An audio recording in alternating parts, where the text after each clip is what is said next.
tested NVIDIA Control Panel settings that boost frames per second in 2026. Low latency mode, power management, and 9 more tweaks with real performance impact for RTX 4030 series cards. Low latency mode controls the render queue between your CPU and GPU. Default is off, which allows up to 3 frames to queue. On limits it to 1 frame. Ultra bypasses the queue entirely when possible. In our testing on an RTX 4070 at 1440p in Warzone, switching from off to Ultra dropped input lag from 42 milliseconds to 28 milliseconds and increased 1% lows by 18 frames per second, 112, 130. The average frames per second stayed flat because you are still GPU bound, but frame pacing improved noticeably. Set it to Ultra if you play competitive shooters, Valorant, CS2, Apex, or any game where you can sustain above 100 frames per second. Use On if your power management mode defaults to optimal power, adaptive clocking. When set to prefer maximum performance, the GPU runs at or near boost clocks even during light loads. In CPU-limited scenarios, 1080p esports, strategy games, simulation, this prevents the GPU from downclocking between frames. We saw 8 to 12 frames per second gains in City Skylines 2 and Satisfactory on an RTX 4060 Ti at 1080p. In GPU-bound AAA games at 1440p or 4K, the difference was 2 frames per second or less because the card already turbos to max. The trade-off is idle power draw. Maximum performance adds 15 to 25 watts at desktop and keeps the GPU fans spinning. If you run a second monitor, texture filtering, quality controls anisotropic filtering precision, and trilinear optimization at the driver level. Default is quality. High performance disables driver-side optimizations and trilinear filtering, relying entirely on game settings. Performance sits in between. In our 2026 testing, switching from quality to performance netted 3 to 5 frames per second in texture-heavy games like Cyberpunk 2077 and Starfield on an RTX 3060 Ti at 1440p. Visual difference is minimal unless you freeze frame distant textures at oblique angles. We recommend performance for most users. Set anisotropic filtering to application controlled so the game decides the level, usually 8x or 16x. If you force 16x at the driver level and the game also applies 16x, you double process. Shader cache stores compiled shaders on your SSD to avoid recompiling every launch. It should always be on unless you are troubleshooting a specific crash.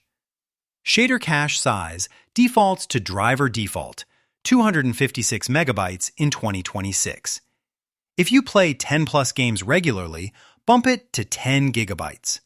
The cache lives in C, Program Data, NVIDIA Corporation, NV_cache. You can manually clear it if a driver update causes rendering glitches. Threaded optimization splits rendering work across CPU threads. Default is auto, which enables it for most games. Forcing on can help in older DX9, DX10 titles that do not multi-thread well. Think 2010 to 2015 releases. In DX12 and Vulkan games, it does nothing because those APIs. VSync in the control panel should be off unless your monitor has no adaptive sync. If you have a G-Sync or G-Sync compatible display, enable G-Sync in the control panel under Setup G-Sync and set VSync to on globally. That sounds backwards, but the combination eliminates tearing below your max refresh and prevents the frame rate from exceeding it, which would disable G-Sync. Cap your frames per second 3 to 5 below max refresh in-game or with RTSS to stay in the G-Sync range. NVIDIA Reflex is not in the control panel. It lives in-game for supported titles, Valorant, Apex, CS2, Warzone, the finals.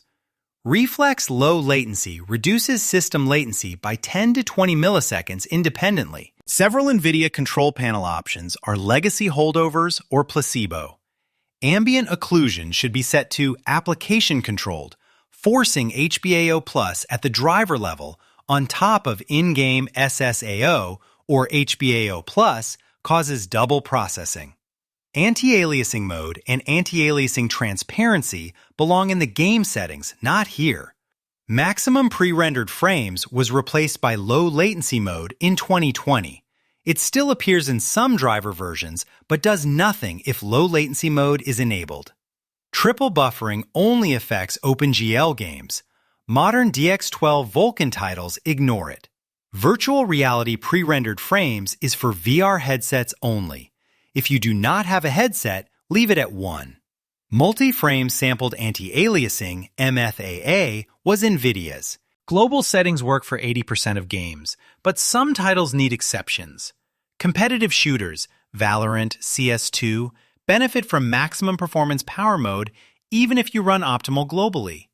Single-player AAA games that peg your GPU at 99% can use adaptive power to save 20 watts with 0 frames per second loss. Older DX9 games sometimes need threaded optimization forced on. To create a profile, go to Manage 3D Settings, Program Settings, Add. Browse to the game.exe, usually in Steam, Steam Apps, Common, or Epic binaries. Adjust only the settings that differ from global. If you play 15+ games, managing profiles manually becomes tedious. This is where a personalized playbook saves hours. BetterFPS. Build your free playbook for any GPU at betterfps.com/optimize.